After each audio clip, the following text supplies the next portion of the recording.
இதில் என்ன ஒரு விஷயத்தை பார்த்தோம்னா, இந்த 10ஆம் இடம் தான் ஒருத்தருடைய கர்மாவை அனுபவிக்கக்கூடிய பாவம். ஏன்னா 10ஆம் இடம்ங்கிறது தான் கர்மஸ்தானமும் கூட. நம்ம ஒருத்தன் தண்டு பையனாகவே வாழ்ந்து கடைசியில் கல்யாணமும் ஆகாமல் அப்படியே கடைசியில் வரைக்கும் போனான்னா அவன் வாழ்க்கை என்ன வாழ்க்கை? ஒரு கர்மம் பண்ணுறதுக்குன்னு ஒரு குழந்தை, ஒரு கல்யாணம் ஆகி ஒரு குழந்தை இருந்தால் அவனுக்கு ஒரு கொல்லி வைக்கிறதுக்குன்னு ஒரு குழந்தை இருந்தால் தானே அவன் பிறந்ததுக்கு ஒரு அடையாளம். பிறந்து அன்னக்காவடியாகவே வளர்ந்து கடைசியில் அடியோடு ஒன்றுக்கும் இல்லாமல் எவனோ தூக்கி கொண்டே புதைக்கிறதுக்கு அவன் இந்த உலகத்தில் இருந்தா என்ன, இல்லாட்டி என்ன? எப்பயுமே அதுதான் ஒரு கொல்லி வைக்கிறதுக்கு ஒரு குழந்தை வேணுங்கிறது. அதுதான் 10ஆம் பாவம், கர்மஸ்தானங்கிறது அதுதான்.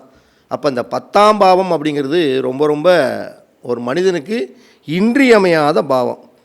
அப்போ இந்த பாவத்தில் தான், இந்த பாவத்தை வச்சு தான் இந்த 10ஆம் பாவத்தில் என்ன கிரகங்கள் இருக்குது, 10ஆம் பாவத்தோட அதிபதி எங்கே இருக்கிறாரு, இதை வச்சு தான் அவங்களுடைய தொழில் கரெக்டாக அமையும். அந்த தொழிலை நம்ம கரெக்டாக மேட்ச் பண்ணிக்கணும்.